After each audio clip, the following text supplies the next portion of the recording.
بسم الله الرحمن الرحيم السلام عليكم ورحمة الله وبركاته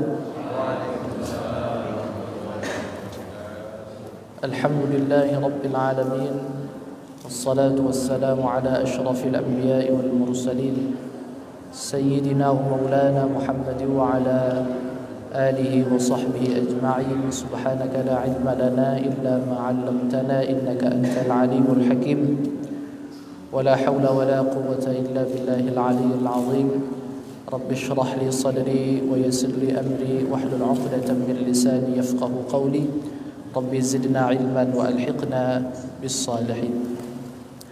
Yang kami muliakan segenap para orang tua kami, bapak dan ibu, bil khusus segenap pengurus Masjid Al-Hakim, hadirin hadirat, mustami'in mustami'at, jamaah salat subuh, yang mudah-mudahan kita semua yang hadir pada subuh hari ini menjadi hamba-hamba yang dimuliakan Allah, mulia di dunia, mulia di akhirat, diberi istiqamah dan diwafatkan dalam keadaan husnul khatimah. Amin ya rabbal alamin. Alhamdulillah, summa alhamdulillah, kita bersyukur kepada Allah Subhanahu wa taala di subuh hari ini kita dapat melaksanakan salat fardu subuh secara berjamaah. Kemudian menanti datangnya waktu salat isyraq atau menanti waktu syuruk, kita mendengarkan beberapa faedah-faedah ilmu. Mudah-mudahan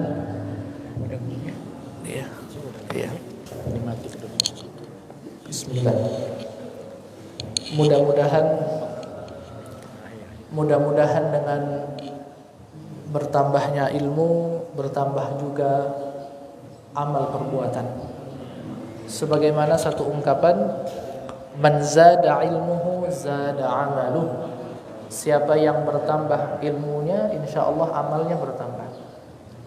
Tapi yang ilmunya seperti itu saja, tidak ada peningkatan, maka amalnya tidak ada peningkatan juga. Karena Nabi kita Muhammad sallallahu alaihi wasallam mengatakan dalam sebuah hadis, al-ilmu imamul amal wal amalu tabi'uhu. Bahwa ilmu itu adalah pemimpin di dalam beramal. Ilmu itu pemimpin di dalam beramal. Wal amalu tabi'uhu. Dan amal perbuatan itu mesti ikut kepada ilmu. Kemudian diungkapkan pula, may ya'mal bighairi ilmin a'maluhu mardudatun la tuqbal. Setiap perbuatan yang tidak didasari dengan ilmu, dalam hal ini hal ibadat yang tidak didasari dengan ilmu, maka a'maluhu mardudatun la tuqbal. Amalnya itu menjadi mardud, menjadi tertolak, la tuqbal, dan tidak diterima oleh Allah Subhanahu wa taala. Jadi ilmu ini adalah dasar pertama, pondasi pertama, tangga pertama untuk kita beramal. Jadi ilmu mesti ada di dalam amal, dan amal mesti berdasarkan kepada ilmu. Ini konsep yang mesti dipegang. Oleh karena itu, masjid, musalla itu bukan hanya sekedar tempat ataupun sarana untuk melaksanakan salat berjamaah, tetapi masjid dan musalla itu menjadi sarana untuk belajar. Ada kegiatan majelis ta'lim di dalam masjid dan di dalam musalla, dan itu merupakan hak bagi jamaah untuk meminta kepada pengurus, minta kepada pengurus untuk diadakan pengajian, karena itu haknya jamaah untuk mendapatkan ilmu. Setidaknya hadirin hadirat, di dalam satu masjid, di dalam satu musalla, paling sedikit ada 3 macam pelajaran yang diajarkan. Jadi satu masjid itu, musalla itu, paling sedikit ada 3 pelajaran yang dipelajari. Yang pertama, diadakan majelis ta'lim ilmu tauhid, supaya jamaah kita tauhidnya kuat. Nah, itu yang pertama. Kemudian yang kedua, di dalam masjid, di dalam musalla itu, selain dari ilmu tauhid, mesti diajarkan ilmu fikih. Mesti itu diajarkan ilmu fikih. Ya. Karena ilmu fikih ini adalah di antara persiapan atau penghias di dalam kita beramal. Ya. Dari kita menjadi ibadah dengan keraguan menjadi keyakinan. Minasyaqqi ilal yaqin. Dari keraguan menjadi yakin. Itu dengan ilmu fikih. Dan kemudian yang ketiga, ilmu yang mesti diajarkan di masjid, di musalla itu Yang pertama ilmu tauhid, yang kedua ilmu fiqih, dan yang ketiga adalah ilmu akhlak. Itu penting di dalam masjid adanya ilmu akhlak. Terkadang tidak kita sadari hadirin hadirat, satu jamaah dengan satu jamaah yang lain karena berbeda pemahaman akhirnya tidak bertegur sapa, bahkan tidak mau berjabat tangan, bahkan mencari masjid yang lain yang lebih jauh karena ada selisih paham. Ya. Jadi akhlak ini sesuatu yang sangat-sangat penting di dalam satu rumah tangga, baik dalam rumah tangga, di sekolah, sampai di masjid. Akhlak ini bagian yang sangat penting. Jadi ilmu dan akhlak tidak bisa dipisahkan. Ilmu dan amal tidak bisa dipisahkan.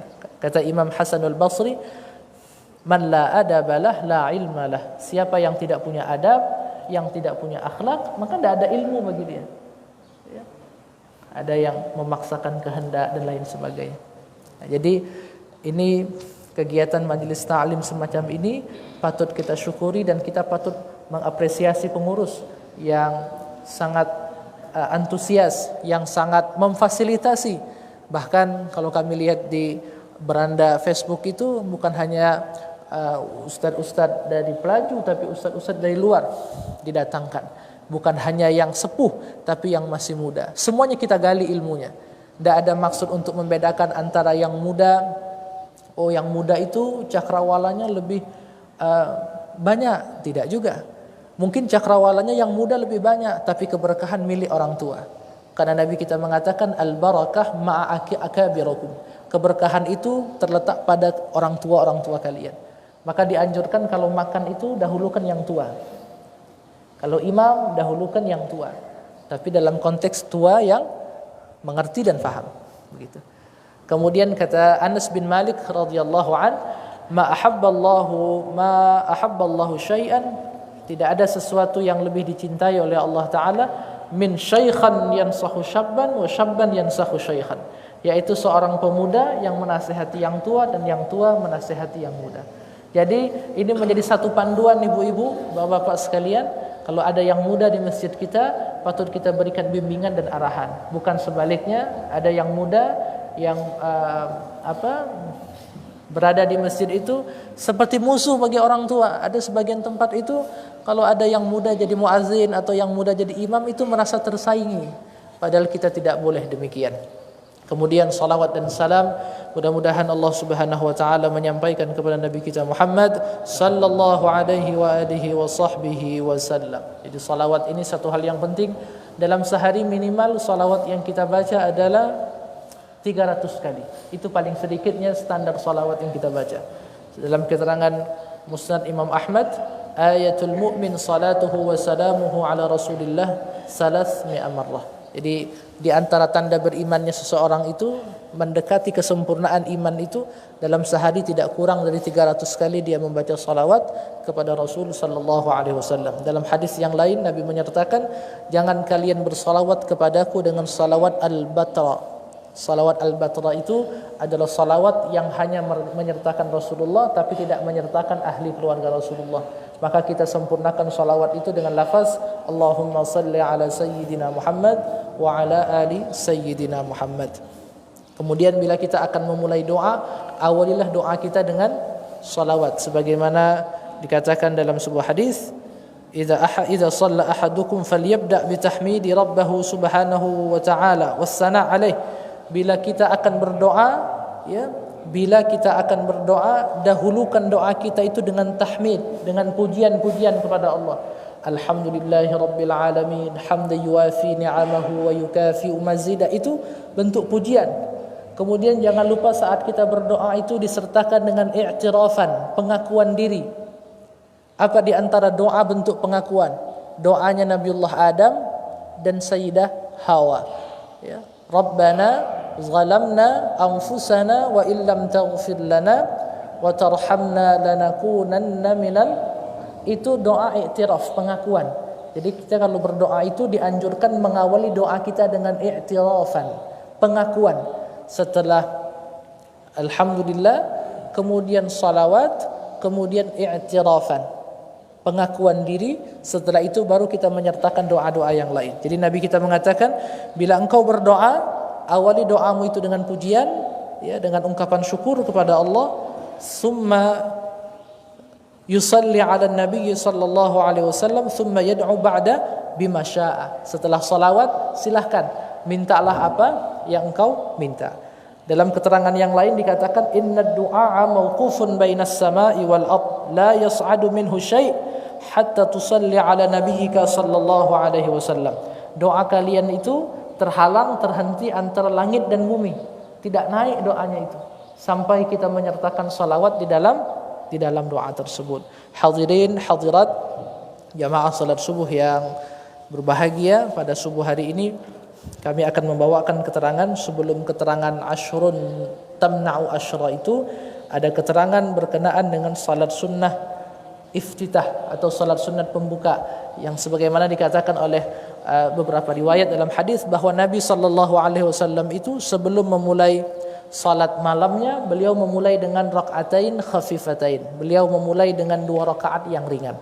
Jadi kita dianjurkan sebelum melaksanakan salat tahajud, salat hajat dan beraneka ragam salat kita di akhir malam, di sepertiga yang akhir itu, dianjurkan untuk membuka dengan 2 rakaat yang ringan. 2 rakaat yang ringan itu sebagian ulama mengartikan dengan salat sunat wudu atau juga salat sunat syukrul wudu. Salat sunat wudu ini salat sunat yang asbabul wurudnya, sebab-sebab adanya salat sunat ini dari Sayyidina Bilal bin Rabah radhiyallahu an. Dalam hadis dalam kitab Riyadhus Shalihin itu, ya, Nabi mengatakan, wahai Bilal, saya mendengar suara terompahmu, suara sendalmu itu di dalam surga. Dalam hadis yang lain ada Nabi pernah mengatakan, dakhaltul jannata fara'aitu Bilalan. Saat aku masuk ke dalam surga, aku menemukan Bilal. Saat Nabi masuk ke dalam surga, ya, atau saat Nabi melihat surga, Nabi melihat ada Bilal di dalam surga itu. Faqultu li Bilal, maka aku bertanya, kata Nabi kepada Bilal, bima sabaqtani ilal jannah. Wahai Bilal, apa yang menyebabkan engkau duluan masuk surga ini? Kata Nabi kepada Bilal. Faqala Bilal, la a'rifu syai'an. Ya Rasulullah, saya tidak tahu apa yang menyebabkan saya ini masuk duluan ke surga, atau saya tidak tahu apa yang menyebabkan suara sendal saya ini terdengar di dalam surga. Itu di antara bentuk tawaduknya para sahabat. Mereka tidak memiliki satu kebanggaan dengan amal ibadah itu. Jadi mereka saking tawaduknya, saya tidak tahu ya Rasulullah. Ya. Illa anni la uhditsal wudu illa usalli aqibaihi rak'atain. Melainkan ketika aku selesai dari berwudu, aku melaksanakan salat sunnat 2 rakaat, salat sunnat mutlak. Dalam hadis qudsi Allah Ta'ala berfirman, man ahdasa wa lam yatawadda faqad jafani. Siapa yang berhadas tapi dia tidak berwudu, dia masuk ke kamar mandi, dia buang tuntaskan hajat, keluar dalam keadaan tidak berwudu, faqad jafani, dia telah jauh dari rahmat Allah Subhanahu wa Ta'ala. Ini menjadi satu tuntunan, bimbingan kepada kita. Kalau sudah habis menuntaskan hajat, dia keluar sudah dalam keadaan berwudu, walaupun wudunya bukan untuk salat. Jadi kita mesti upayakan untuk mudawamah alal wudu, menjaga wudu, ya ibu-ibu terutama, begitu juga dengan bapak-bapak. Biasakan kalau batal wudu segera ambil lagi wudu. Ya. Nabi kita mengatakan dalam hadis, al-wudu ala wudu'in, nurun ala nur. Orang yang dia sudah dalam keadaan berwudu, dia masih dalam keadaan berwudu ini, antara maghrib ke isya masih ada wudu itu, tapi dia berwudu lagi. Itu kesunahan Bapak Ibu. Jadi kita habis maghrib di masjid ini, ya, di salat maghrib ada pengajian, ada tausiah, atau mungkin sembari baca Quran. Ketika akan salat isya dianjurkan kita untuk mentajdid, memperbaharui wudu. Itu di antara kesunahan. Itu. Jadi antara maghrib ke isya disunnahkan untuk kita, walaupun wudu kita masih ada itu, disunnahkan untuk memperbaharui wudu. Al wudu ala wudu, nurun ala nur. Kata Nabi, orang yang dalam keadaan berwudu kemudian dia berwudu lagi, itu diibaratkan cahaya di atas cahaya. Wa man ahdatsa wa tawadda wa lam yusalli faqad jafani. Siapa yang berhadas kemudian dia berwudu kemudian dia tidak melaksanakan salat, faqad jafani, maka dia telah jauh dari rahmatku, kata Allah. Jadi ini menjadi satu dorongan bagi kita sehabis mengambil wudu untuk menyempatkan untuk melaksanakan salat sunat 2 rakaat. Wa man shalla wa lam yad'uni faqad jafani. Siapa yang salat tapi tidak berdoa, faqad jafani, maka dia telah jauh dari rahmatku. Sehabis salat sempatkan untuk berdoa. Saat Nabi Ibrahim alaihissalam membangun Ka'bah itu, apa kata Nabi Ibrahim dan anaknya? Rabbana taqabbal minna. Ya Allah, terimalah apa yang sudah kami lakukan itu. Itu di antara bentuk tawaduknya Nabi Ibrahim. Jadi kan membangun Ka'bah itu kan perintah, berarti ibadah. Setelah membangun Ka'bah itu Nabi Ibrahim berdoa, Rabbana taqabbal minna. Ya Allah, terimalah apa-apa yang dari kami, ibadah yang kami lakukan. Jadi sehabis salat sempatkan untuk berdoa, walaupun doanya singkat, walaupun doanya sekedar Rabbana atina, atau sekedar Rabbana taqabbal minna innaka antas samiul. Sehabis salat makruh hukumnya langsung berdiri, itu hukumnya makruh. Habis salam kanan salam kiri langsung pergi, atau itu makruh hukumnya. Duduklah sebentar, istighfar 3 kali, kemudian Allahumma antas salam, kemudian Allahumma ajirna minan nar bila salat subuh dan salat maghrib, ya. Kemudian ayatul kursi. Ayat kursi usahakan untuk tidak ditinggal sehabis salat. Baca ayat kursi. Ya. Karena Nabi mengatakan siapa yang setiap sehabis salat dia membaca ayatul kursi, jarak antara dia dengan surga itu hanya dibatasi oleh kematian. Ayat kursi jangan ditinggalkan. Kemudian kalau ada waktu lagi tambahlah dengan subhanallah 33, alhamdulillah 33, Allahu akbar 33. Itu ya Ibu ya. Jadi makruh hukumnya habis salat langsung kabur, itu hukumnya makruh, tidak baik. Ya.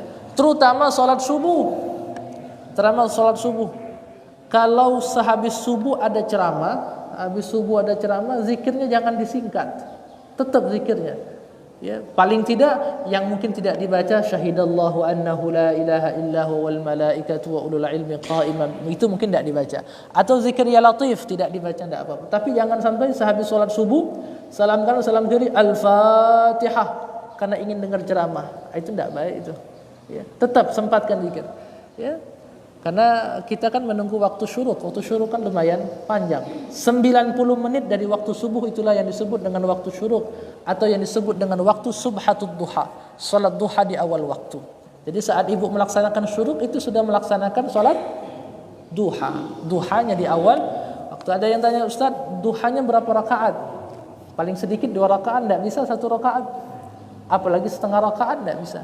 Jadi paling sedikit duha itu 2 rakaat. Paling baiknya berapa? 4 rakaat. Dalam hadis qudsi Allah Ta'ala berfirman, Ya ibna Adam, salli li arba'an fi awalin nahar, akfiyaka akhirah. Wahai anak Adam, salatlah engkau 4 rakaat di pagi hari untukku. Ulama mengartikan itu salat duha. Akfiyaka akhirahu. Melaksanakan salat duha 4 rakaat di awal hari akan aku cukupkan kebutuhanmu sampai berakhirnya hari tersebut. Jadi sebelum berangkat kerja, sebelum berangkat mengajar, sebelum berangkat aktivitas apapun, mengantar cucu ke sekolah, ya.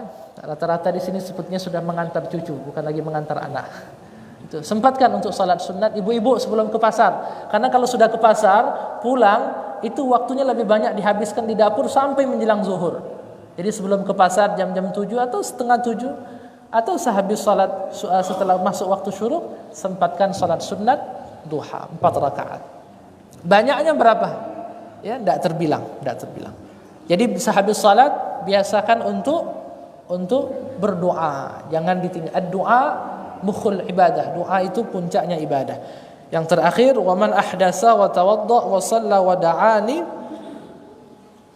wa lam astajib lahu faqad jafautuhu wa lastu bi rabbin jafin.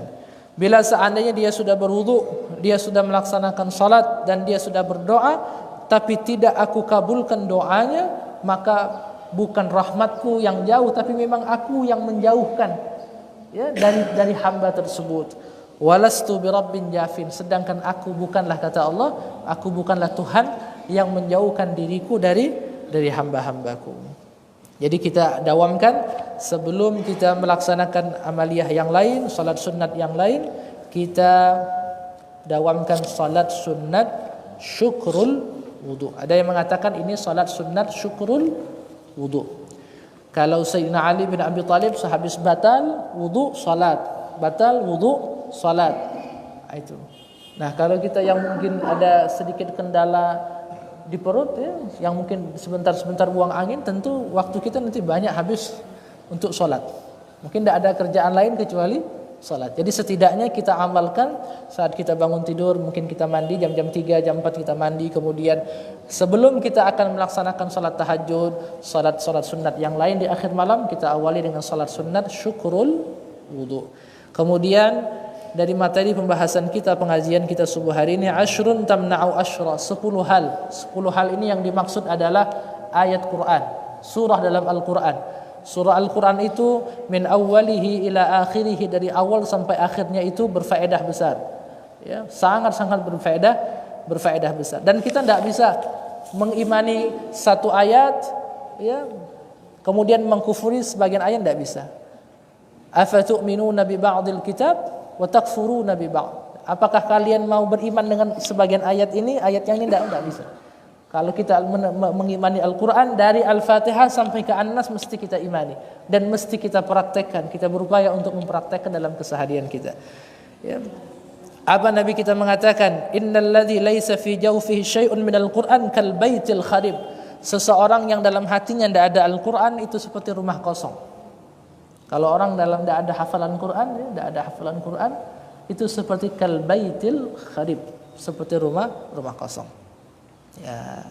Jadi Al-Quran itu dari awal sampai akhir berfaedah. Tapi setidaknya dari hadis-hadis yang mu'tamad, hadis-hadis yang terkumpul, setidaknya ada 10 surah yang mengandung faedah besar. Yang pertama, surah Al-Fatihah tamna'u ghadabar Rabb.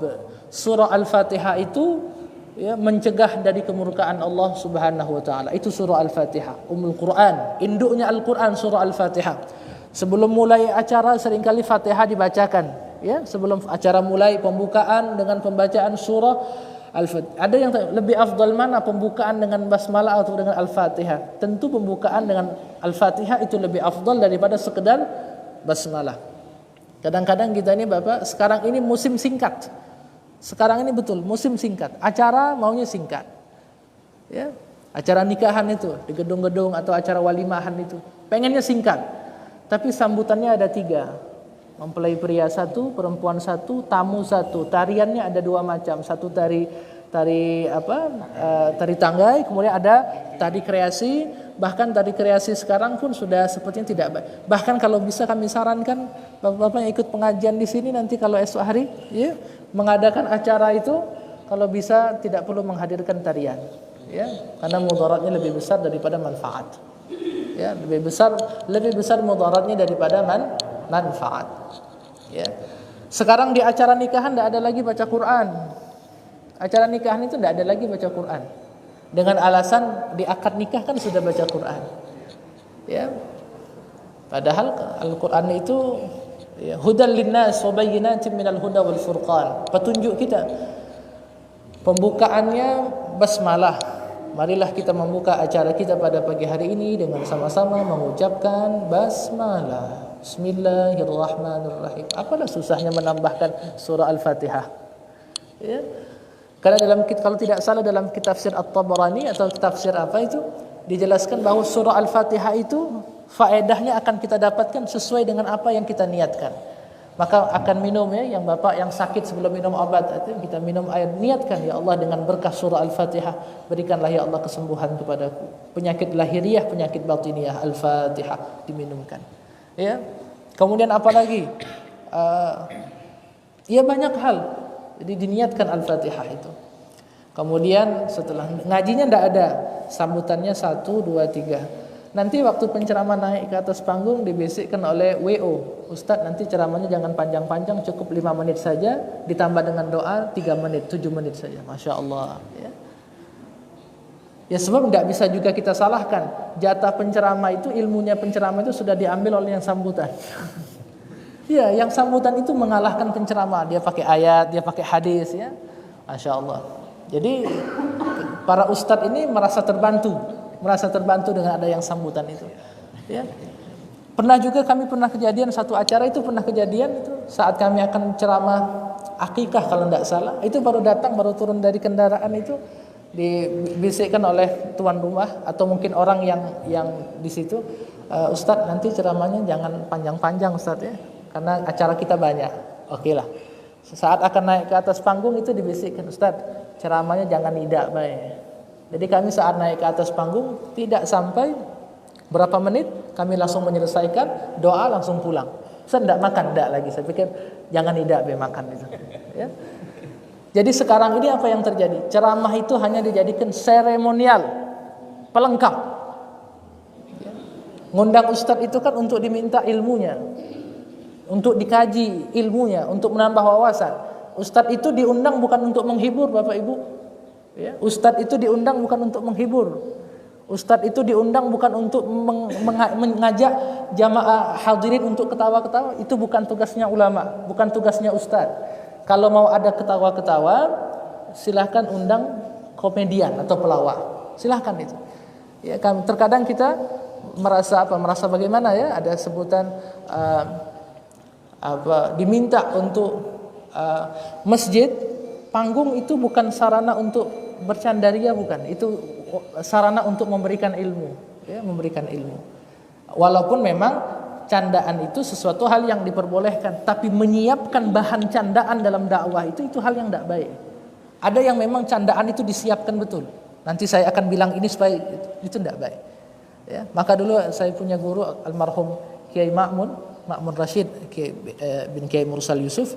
Itu waktu kami lagi ngaji itu belajar dengan beliau hari Sabtu di rumah beliau itu, ada yang datang, Pak Kiai, Pak Ustadz, saya minta Pak Ustadz ceramah Maulid. Apa jawaban almarhum Kiai Ma'mun? Aku ni tidak lucu. Carilah penceramah yang lain. Tidak Pak Kiai, kami nak minta Kiai ini nak ceramah. Ya sudah, kalau memang kamu minta aku ceramah. Nah, jadi setelah orang itu pulang, apa kata beliau? Kalau ceramah ngelucu itu hal yang wajar. Tapi kalau dari awal sampai akhir sudah ngelucu, itu tidak baik juga. Tidak ada yang bisa didapatkan kecuali candaan. Ya. Jadi surah Al-Fatihah sering kita dengar sering kita dengar kalimat syai'un lillahi lahumul fatihah. Syai'un lillah lahumul fatihah. Syai'un lillah itu kata Umar Al-Bisri di dalam kitab Bughyatul Mustarsyidin. Syai'un lillah itu adalah bahasa Arab, ucapan Arab, tapi yang di kalangan orang Arab tidak pernah menyebutkan itu. Tidak pernah menyebutkan kalimat syai'un lillah itu. Ya. Jadi syai'un lillah itu min adati ahlil urfi, adatnya orang-orang yang punya kebiasaan. Jadi syai'un lillah itu punya makna. Kan sering kita sebut itu, mungkin ada di antara kita, apa itu syai'un lillah itu? Iya, syai'un lillah itu memiliki makna sama seperti lillahi ta'ala.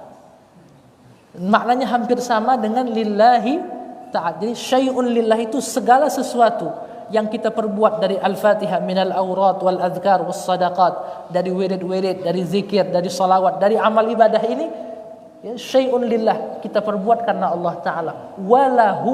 Lahu itu kita tujukan kepada fulan bin fulan yang meninggal dunia. Berarti kita melakukan amal ini diniatkan kepada untuk pahalanya untuk fulan bin fulan. Kalau yang meninggalnya laki-laki satu orang, syai'un lillahi walahu.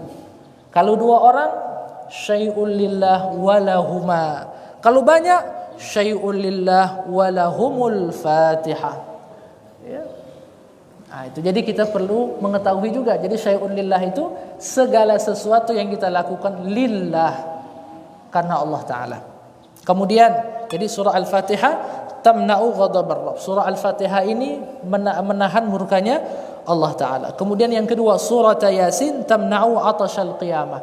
Surah Yasin ini mencegah daripada atasyal qiyamah, rasa haus pada hari kiamat. Itu surah Yasin. Nabi kita mengatakan bacakan Yasin kepada orang yang akan meninggal. Jadi sunnah bagi kita saat kita ini bagi konteks yang sakaratul maut ya. Tapi kalau dia di rumah sakit masih sehat, bugar, masih ini, kita bacakan Yasin, itu tentu akan memberikan kesan. Ada satu kitab, nama kitabnya itu Ilmu Kemestian. Disusun oleh Mufti Betawi Al-Habib Utsman bin Yahya. Itu dalam bab yang pertama beliau katakan adab kalau kita lihat orang sakit itu, ibu ya, kita tidak boleh nangis di hadapan orang sakit. atau kita minta maaf sembari nangis di hadapan orang sakit, karena itu akan semacam seakan-akan pecahnya tidak lama lagi aku nih wong nangis segala ini kan, ya. Kemudian adab di lain hal, ya, melihat orang sakit itu memberikan apa? Memberikan semangat. Tidak boleh kita menakut-nakuti, ya. Orang sakit tidak boleh ditakut-takuti, ya. Kita tanya dia, sakit apa ini kira-kira nih? Ini sakit apa? Mah kronis katanya. Kata orang kita saat kita besok orang sakit, sakit apa Pak? Saya ini Pak sudah mah kronis. Oh, kata kita, Masya Allah. Saya juga punya saudara, paman saya sama mah kronis, cuman 2 bulan yang lewat sudah meninggal. Itu kan akan memberikan kesan yang bagaimana itu, ya. Ya, kita lihat di rumah sakit, misal di rumah sakit Pertamina, misal kita besok atau di rumah sakit Muhammadiyah lah. Kalau tidak salah paman saya meninggalnya 2 bulan yang lewat karena mah kronis. Kalau tidak salah di kamar inilah, kalau tidak salah di kasur yang inilah. Ya, jadi bacakan surah Yasin. Syekh Muhammad Mutawalli Asy-Sya'rawi, ulama besar di Kairo, beliau mengatakan, beliau membawakan riwayat tentang saat kita yang akan meninggal dunia ini, ada 2 keterangan, membacakan Yasin di hadapan orang yang akan meninggal, atau si yang sakit ini membacakan Yasin, ya, saat dia akan wafat. Allah mengutus 1 huruf dari surah Yasin yang dia baca itu 70.000 malaikat yang menemani dia sampai ruhnya berpisah dari jasad. Itu di antara fadilah membacakan surah Yasin. Kemudian yang ketiga, kemudian ada 1 poin yang ingin kami sampaikan. Dalam keseharian kita kan sering kita baca Yasin. Di acara-acara kita baca Yasin. Fasubhanallazi biyadihi malakutu kulli syai'in wa ilaihi turja'un. Al-Fatihah. Kurang lebih begitu Bapak, ya. Itu kurang tepat. Yang lebih tepat tutup dulu dengan sadaqallah baru Al-Fatihah. Fasubhanallazi biyadihi malakutu kulli syai'in wa ilaihi turja'un. Sadaqallahul azim. Al-Fatihah. Itu lebih tepat. Karena ada 1 kitab, 1 buku kecil yang disusun dikarang oleh Allahyarham Kiai Haji Muhammad Zain Syukri, Abbas Zain itu, beliau memberikan 1 catatan. Sebelum Fatihah tutup dulu dengan sadaqallah. Karena dikhawatirkan orang awam menganggap bahwa Al-Fatihah itu bagian dari surah Yasin, ya. Kemudian yang ketiga, Surat Ad-Dukhan tamna'u ahwal al-qiyamah. Surah Ad-Dukhan itu mencegah daripada huru-hara pada hari kiamat. Jadi surah Fatihah mencegah kemurkaan Allah, surah Yasin mencegah kehausan pada hari kiamat, surah Ad-Dukhan tamna'u ahwal al-qiyamah. Kemudian yang keempat, Surat Al-Waqi'ah tamna'ul faqr. Surah Al-Waqi'ah itu mencegah daripada kefakiran. Nabi kita mengatakan, man qara'a surat al-waqi'ah fi kulli lailatin lam yusibhu faqran abada. Siapa yang mendawamkan surah al-waqi'ah setiap malamnya tidak akan ditimpa kefakiran selama-lamanya. Itu ada kalimat dawam, istiqamah mendawamkan. Tapi kalau baru sekali baca waqi'ah langsung mengharapkan terlepas dari kefakiran, itu hal yang mustahil, ya. Tapi kalau Allah berkehendak, idza arada syai'an ay yaqula lahu kun fayakun. Kami dulu pernah suatu hari ada pengajian di daerah yang jauh dari Palembang ini, tidak ada sinyal sama sekali. Itu ada 1 bapak itu yang dia dalam sehari membaca surah Al-Waqi'ah itu sampai 10 atau berapa kali dia baca Waqi'ah itu. Dan itu didawamkan setiap hari. Jadi kita tidak bisa merasakan efek dalam beramal itu bila dilakukan hanya sekali. Salat duha hanya sekali itulah, salat tahajud hanya sekali itulah. Jadi kalau kita ingin merasakan efek di dalam beramal itu, paling sedikit jangka waktu untuk menunggu efek rasa dari ibadah itu setelah lewat 40 hari. Itu terasa, asar bekas-bekas ibadah itu terasa. Surah Waqi'ah mencegah kefakiran. Ibu-ibu dawamkan Waqi'ah. Afdalnya Waqi'ah ini dibaca setelah salat asar. Afdalnya dibaca setelah salat asar. Atau boleh di waktu duha baca surah Waqi'ah. Kemudian yang ke berapa? 5, ya. Surat Al-Muluk tamna'u azab al-qabr. Jadi kalau tadi surah Waqiah itu mencegah kefakiran, surah Al-Muluk mencegah daripada azab kubur. Saat orang meninggal itu kan dibacakan talqin. Kata yang membacakan talqin, wahai fulan bin fulan, anna azab al-qabri haqqun, bahwa azab kubur itu benar adanya. Wa anna su'al munkar wa nakirin fihi haqq, bahwa pertanyaan mungkar nakir di dalam kubur itu benar adanya. Dan Nabi sudah memberikan jaminan bagi yang mendawamkan surah Al-Muluk diberikan keamanan daripada azab kubur. 30 ayat Ibu, 30 ayat. Kalau dihafalkan mulai tanggal 1 Juni besok, itu tanggal 30 Juni sudah selesai hafalan surah Tabarak itu. Sehari seayat. Tabarakalladzi biyadihil mulku wa huwa ala kulli syai'in qadir. Lanjutannya? Itu tanggal 1 itu. Tanggal 1. Tabarakalladzi biyadihil mulku wa huwa ala kulli syai'in qadir. Tanggal 2. Alladzi khalaqal mauta wal hayata liyabluwakum ayyukum ahsanu amala wa huwal azizul ghafur. Tanggal 3. Alladzi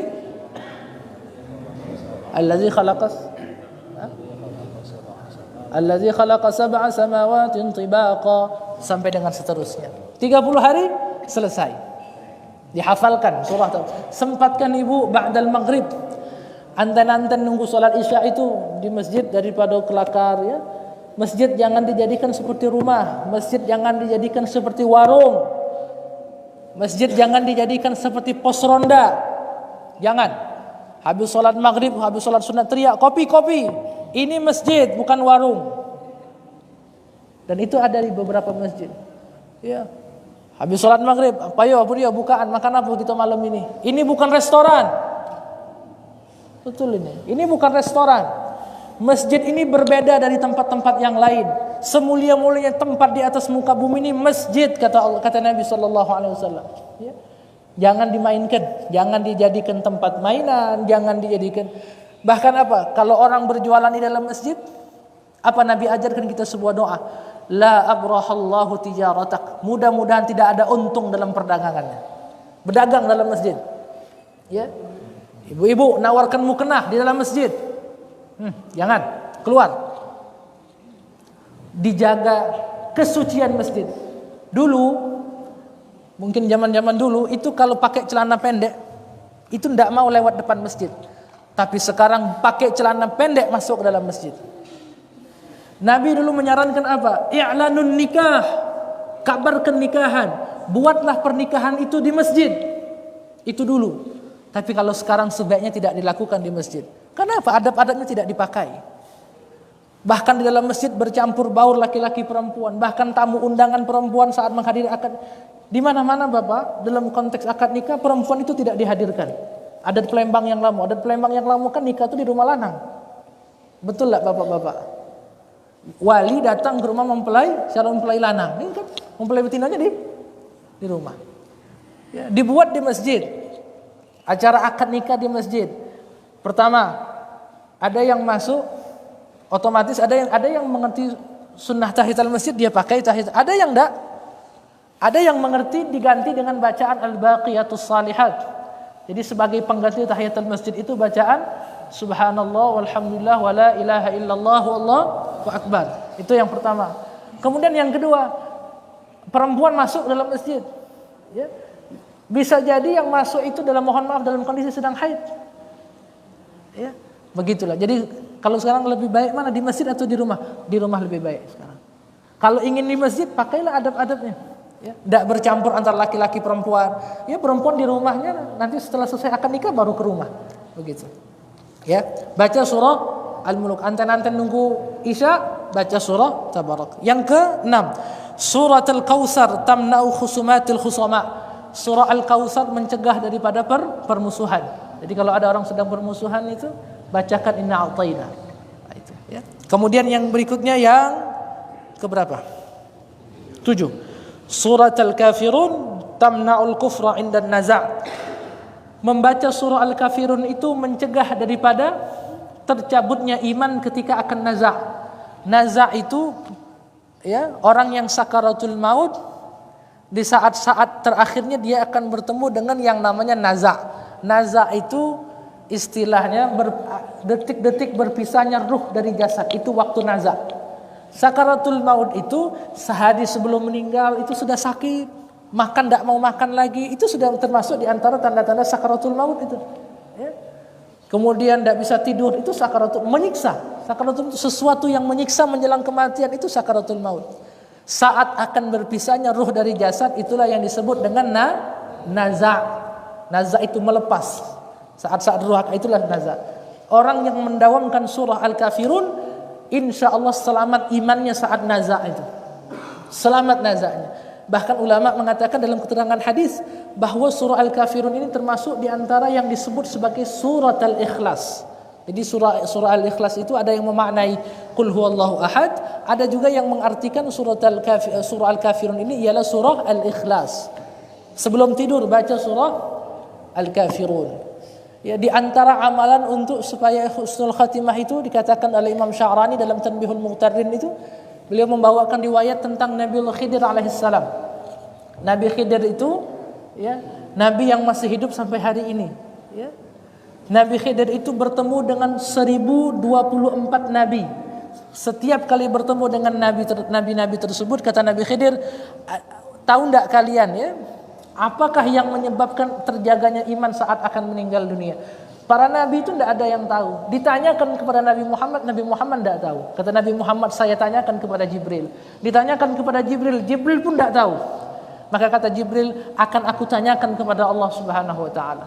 Maka Allah Ta'ala berfirman ya, dalam keterangan tersebut, dalam ayat tersebut, barang siapa yang sehabis salat membaca ayat kursi, membaca amanar rasul, membaca syahidallah sampai dengan bighairi hisab, membaca qul huwallahu ahad, qul a'udzu birabbil falaq, qul a'udzu birabbin nas, insyaallah selamat imannya saat sakaratul maut itu, saat naza.